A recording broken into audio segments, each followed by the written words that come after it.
I'm David Millar. I'm the Managing Director of Heap Partners. We are an engineering company founded in 1866. Today we manufacture and distribute fluid handling equipment. Probably first became interested in it just at home growing vegetables. So just trying not to buy quite so much from the shops and have a small vegetable patch about the size of my desk actually.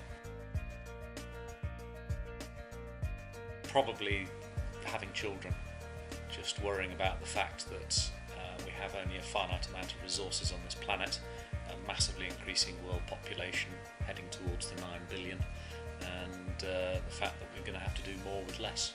So you survive as a business by trying to stay one step ahead if you can.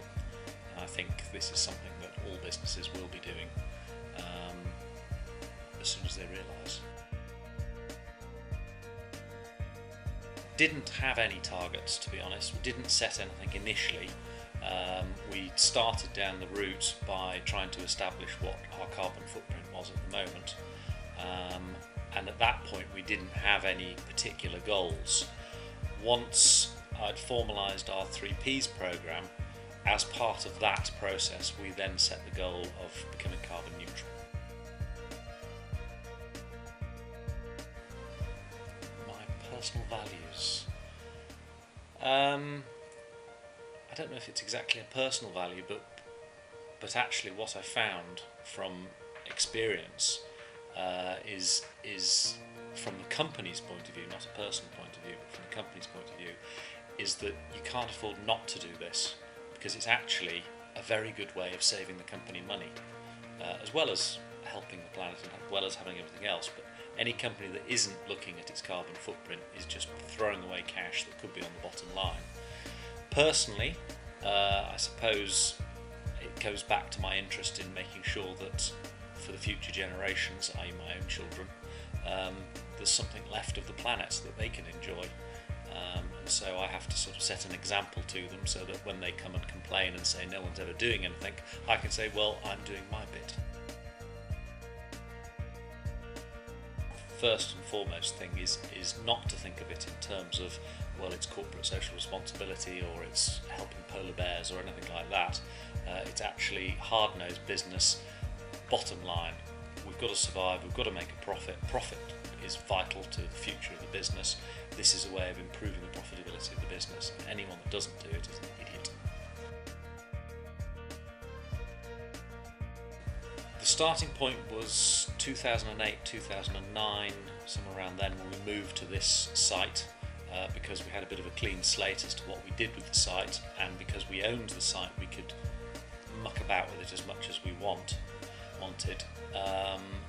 So the first thing we did was we got in an outside company called Groundworks, I think it was, who were Quango in the Merseyside area, who calculated our carbon footprint, and that was our starting point, measured what we currently consumed. From there, it coincided with me having a holiday, and I went to I was very lucky to go to the Maldives, and I wanted to go to the Maldives because I know they're going to disappear and they've only got a couple of feet of land before they completely disappear, and I wanted to see them before they did, which was a fantastic opportunity. When I went on holiday I always take reading books, and I took two books with me. I took Richard Branson's Screw Business as Usual, and I took another book called Behind the Cloud, which is about Salesforce.com, which is a business tool that we were using at that time. So I was just interested from the business point of view. What I hadn't realised was that Salesforce actually built corporate social responsibility into their business from day one and did it in a very big way. So I think a combination of guilt that I was having such a luxurious holiday, reading two books about what businesses should be doing, and then thinking about my own business meant that I spent most of my holiday and I drafted out our 3Ps programme. So I came back and then called a board meeting and presented our 3Ps programme to the board at that point. didn't have employee development program, what we did was, first of all, I presented to the whole company what I wanted to do and what I was intending that we did. I laid out the basis of the 3 Ps program, the people, planet, profit, and what they meant, and why we were looking at them, what it would mean to the individuals. And I also stressed that if they weren't interested in it, that's fine. No one was going to be forced into anything. The business would do certain things, certainly on the sustainability side of things, but whether or not they took up the some of the people side of things was entirely up to them. We weren't going to force anybody on it. So it really started with a series of meetings just to get the message across and discuss it with people.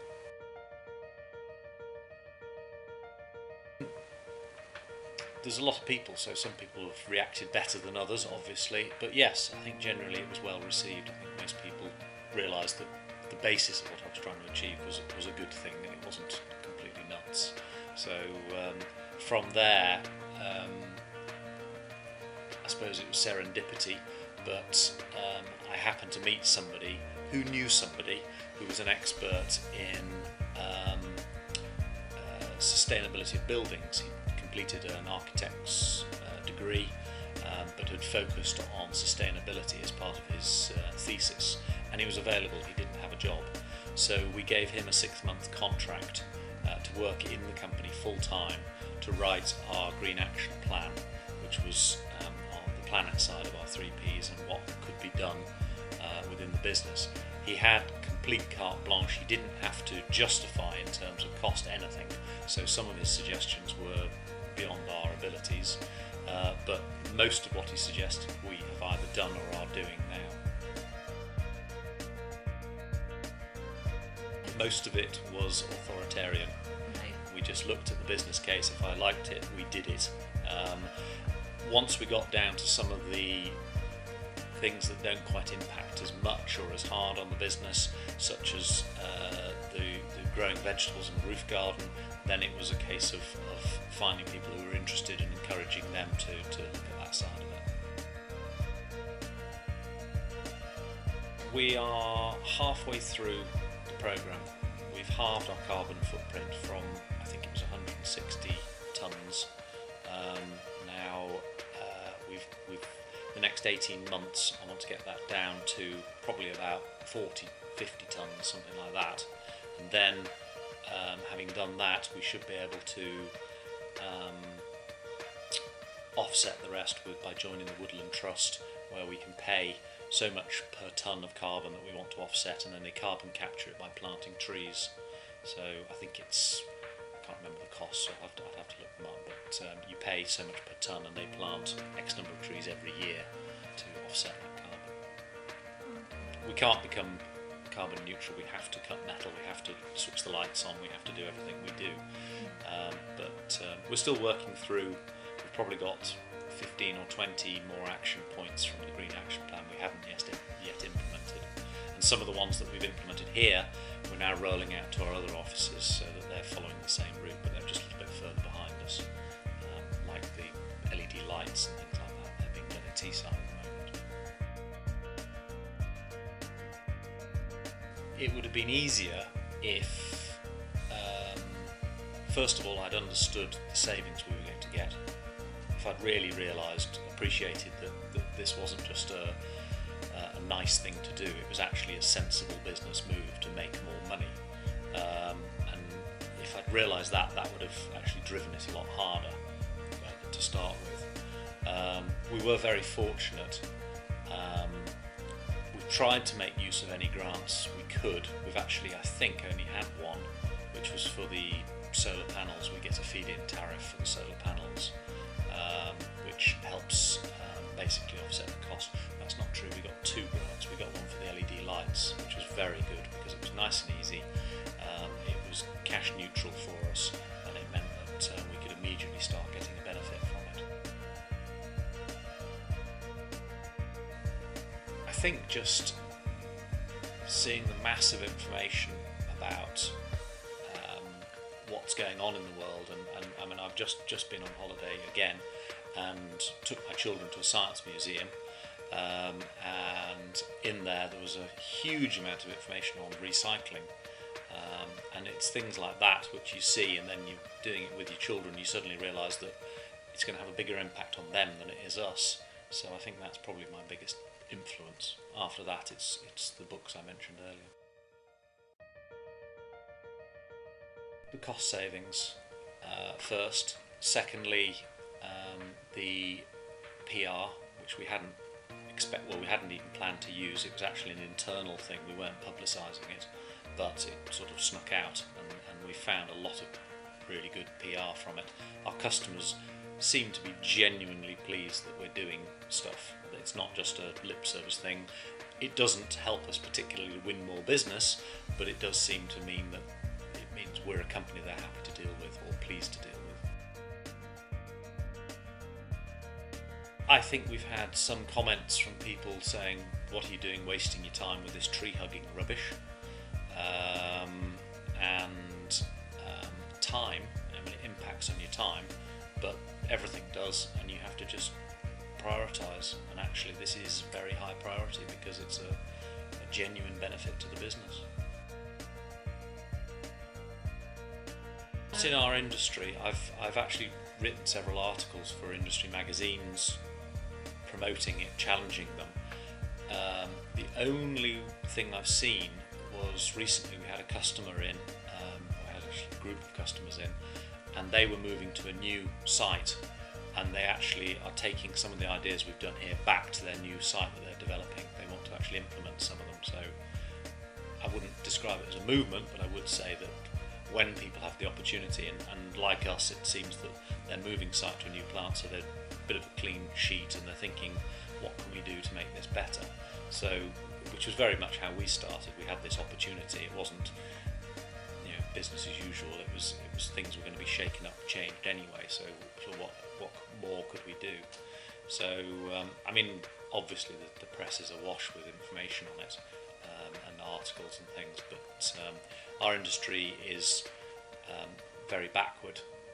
It's quite sort of old-fashioned, which is great from a company point of view, because we can take ideas from other companies and appear really good and proactive, and actually I would imagine other industries are way ahead of us, but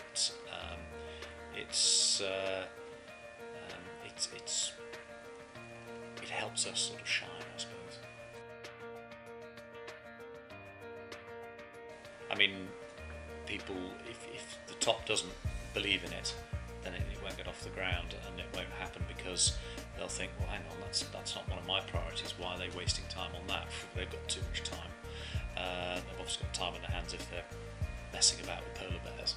So the board has to understand what it's about and believe in it, and if they don't waste your time. So I think we have to understand the business reasons what for benefits it. it Yes, brings. the hard financial ones, and the softer, harder to define ones, such as staff morale and engagement and things like that, which definitely come out of it. You can't persuade all of the people all the time and please everybody, but you have to do more. And I think that people don't want to work for a company that is raping and pillaging the planet. They'd much rather work in a company that the environment's nice and you can see that you're doing what you can to make your business sustainable. I'm sure there are some members of staff think we're barking mad, but